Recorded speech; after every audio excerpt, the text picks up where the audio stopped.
Alors, Séché Environnement bénéficie de marchés solides, soutenus par des réglementations porteuses et d'opportunités de développement en France et à l'international.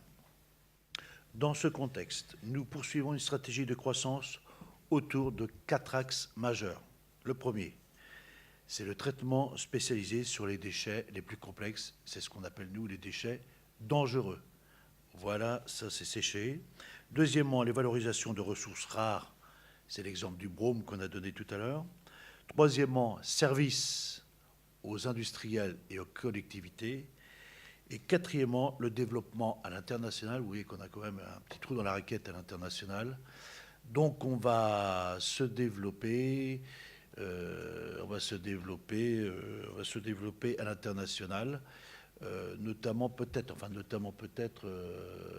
on va peut-être aller du côté dans le secteur pétrolier qui n'est pas très présent pour nous en France, et peut-être dans le secteur minier. Voilà ce qu'on regarde un tout petit peu à l'international, parce que les mines et le pétrole en France, il n'y en a pas beaucoup. Voilà, et c'est des industriels c'est des industriels normalement récurrents et qui peuvent nous intéresser. La mise en œuvre de cette stratégie s'appuie sur des investissements industriels ciblés, complétés le cas échéant par des croissances externes. Ainsi, nous adaptons nos offres en anticipation des évolutions réglementaires et des besoins des clients dans une logique de prise de part de marché et de développement des capacités et des complémentarités territoriales. Positionnés sur les segments de marché à plus forte valeur ajoutée des marchés du déchet, nous extériorisons une rentabilité élevée de nos opérations. Cette stratégie sera maintenue en 2017. En matière de croissance externe, vous le constatez avec notre récente acquisition du pôle environnement de Charrier, dont Manuel vient d'expliquer.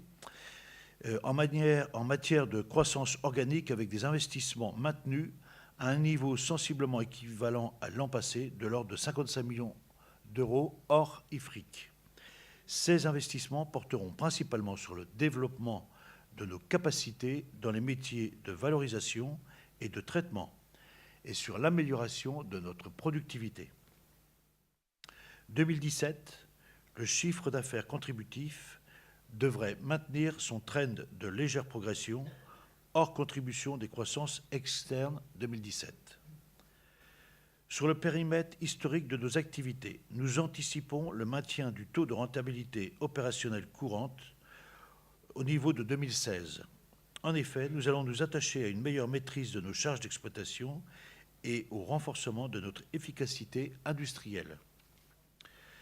Sur le périmètre des Dasseries et Séché Énergie, qui vont finaliser leur intégration dans le périmètre des activités historiques, nous envisageons une réduction de cette contribution négative. Pour les Dasseries, équilibre opérationnel courant 2018, et pour Séché Énergie, une réduction progressive de la contribution opérationnelle négative. Enfin, l'exercice 2017 devrait bénéficier de la disparition des charges non récurrentes qui ont pénalisé la capacité bénéficiaire de l'année 2016.